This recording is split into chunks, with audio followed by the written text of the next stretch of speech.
Hello అండి, నేను మీ జోయస్ ఉన్నాను. ఇది నా first YouTube video cooking video అండి. ఈరోజు నా వీడియోస్ మీకు నచ్చుతాయని అనుకుంటున్నాను. ఈరోజు నేను చేయబోయే రెసిపీ వచ్చేసి కాజు చికెన్ పకోడా రెసిపీకి ఏమేమి ఇంగ్రీడియంట్స్ కావాలో చూసేద్దాం రండి. చికెన్కి చూపిస్తున్నాను.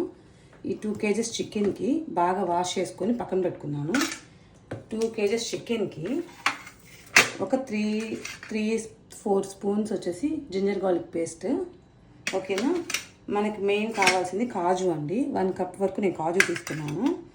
తర్వాత దీంట్లో కరివేపాకు ఎంత ఎక్కువ వేసుకుంటే అంత టేస్ట్గా ఉంటుంది. ఓకేనా. తర్వాత ఒక 4 చిల్లీస్ తీసుకున్నాను.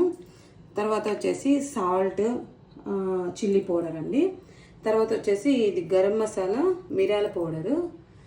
తర్వాత ఇది నేను అందరూ ఏం చేస్తుంటారు, కార్న్ఫ్లోర్ యూజ్ చేస్తారు. నేను కార్న్ఫ్లోర్ యూజ్ చేయట్లేదు.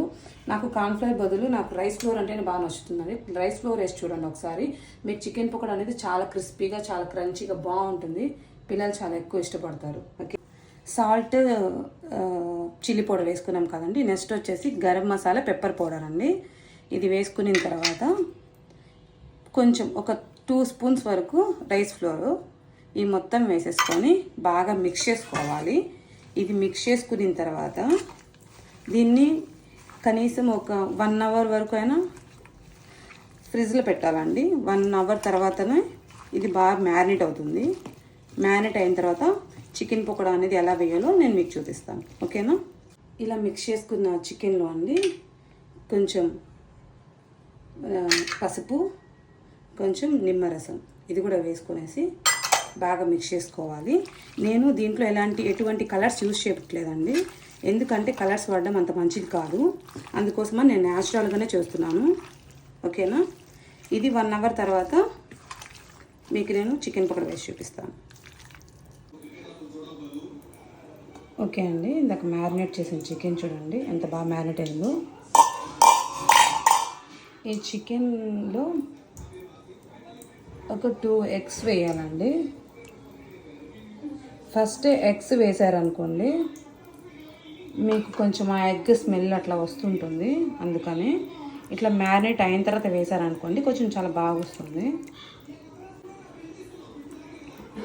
ఈ ఎగ్ మిశ్రమంని బాగా మిక్స్ చేసేసుకొని ఇంకా చికెన్ పకోడా వేయాల్సిందే. ఓకేనా. నేను ఆల్రెడీ ఆయిల్ పెట్టున్నానండి. ఆయిల్ రెడీగా ఉంది. చికెన్ పకోడా అనేది వేసేద్దాం. ఇదిగోండి బాగా మిక్స్ చేసుకున్నాం కదా. ఈ చికెన్ పకోడా అనేవి వీటిలో వేసుకోవడం అన్నమాట. ఇంకా బాగా ఆయిల్ బాగా హీట్ అయిందండి.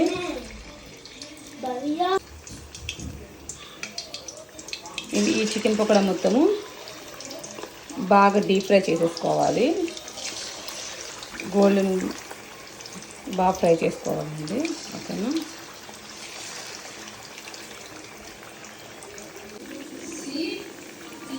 చూసారా కలర్ వేయకపోయినా ఎంత మంచిగా కుక్ అయిందో. మంచిగా ఫ్రై అయ్యింది. ఇంకొంచెం ఫ్రై అవ్వాలండి.